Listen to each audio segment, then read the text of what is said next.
we will focus on the Chinese Communist Party's, or CCP's, intentional cover-up. The CCP's underreporting and delays of information has caused the current worldwide pandemic. For this reason, we call it the Ccp'Virus.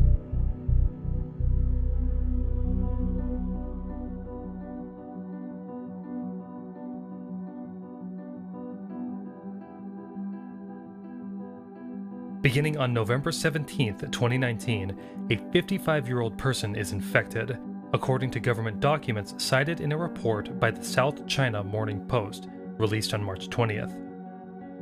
A Chinese doctor tells the BBC that patient 0 appeared on December 1st, a bedridden man in his 70s. He has no connection with the Huanan seafood market. However, CCP officials and World Health Organization reports say the first patient appeared on December 8th, 1 week later than this. Reports from medical journal The Lancet say evidence appeared in mid-December of human-to-human transmission. The same study suggested an origin outside of the seafood market. December 27th. While Chinese authorities deny the existence of the disease, a Chinese lab sequences most of the virus genome, but keeps the findings to internal government bodies. December 30th. Information is actively restricted when doctors discuss the disease with colleagues on a Chinese chat app. Their hospital reprimands them, saying that discussing the disease was spreading rumors. Later, the Wuhan Health Commission threatens health workers with penalties if they spread information about the infection. December 31st. The CCP distorts the severity of the disease when the Wuhan Health Commission says the new disease is preventable and controllable. Chinese leader Xi Jinping makes a New Year's speech, but he does not mention the disease. State media focuses all attention on the Huanan seafood market, portraying it as ground zero. This may have been an attempt to divert attention from the real source of the outbreak. January 1st, 2020.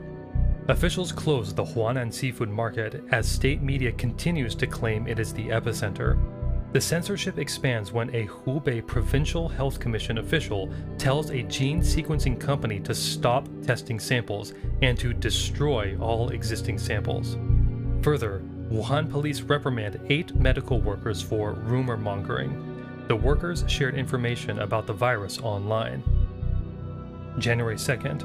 A government-run virology lab obtains the full Ccp'Virus genome. However, they do not make this information public for 1 week. January 3rd. CCP censorship becomes national when the National Health Commission orders researchers to either hand over virus samples to pathogen detection agencies or destroy them. January 7th. Xi Jinping gets involved in the response by issuing the first containment order. However, the order is not made public until February. January 11th. Over 1 week after obtaining the virus genome sequence, Chinese health authorities share it with the WHO. January 14th. Chinese authorities claim to have found no clear evidence of human-to-human transmission. The WHO begins parroting all official CCP statements. January 15th. Chinese authorities change their claim to a low probability of human-to-human transmission. January 18th. With no apparent concern for infection of the public, Wuhan officials hold a large annual potluck banquet for 40,000 families. January 20th. China confirms human-to-human transmission. Xi Jinping publicly acknowledges the disease for the first time. At the same time, the CCP orders diplomats to carry out a disinformation campaign on Western social media, displacing blame and suggesting the virus came from outside of China. Nearly 2 months into the campaign, on March 12th, a foreign ministry spokesman suggests the virus came from the US Army. January 23rd, Wuhan begins a lockdown. However, about 5 million people had left the city without being tested. A March study estimates 86%, the vast majority, of all infections in Wuhan were undocumented prior to the lockdown. January 24th. Hubei locks down all 13 cities, restricting travel for a total of 56 million people. January 27th. The mayor of Wuhan concedes that disclosures were delayed. However, he skirts responsibility and blames the central government bureaucracy for the delays. By January 31st, more than 3,000 health workers have been infected in Hubei. Yet, to maintain the cover-up, this information is not made public until over 1 month later. February 3rd, state media begins a propaganda blitz, claiming a successful response to the Ccp'Virus and lying to the world about China's real situation.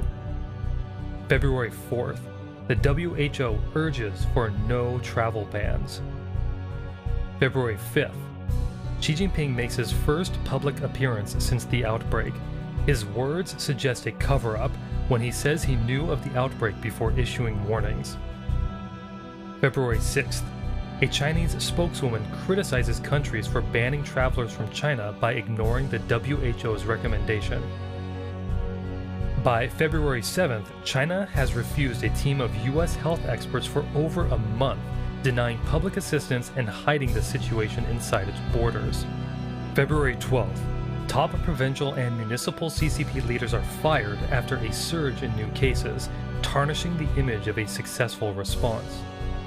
March 10th, Xi Jinping visits Wuhan for the first time since the outbreak began, portraying an effective response. March 11th, after over 100 days of Chinese officials knowing about the disease, the WHO declares a global pandemic. The responsibility for the pandemic sits clearly on the CCP's shoulders. Now it's up to the rest of the world to respond.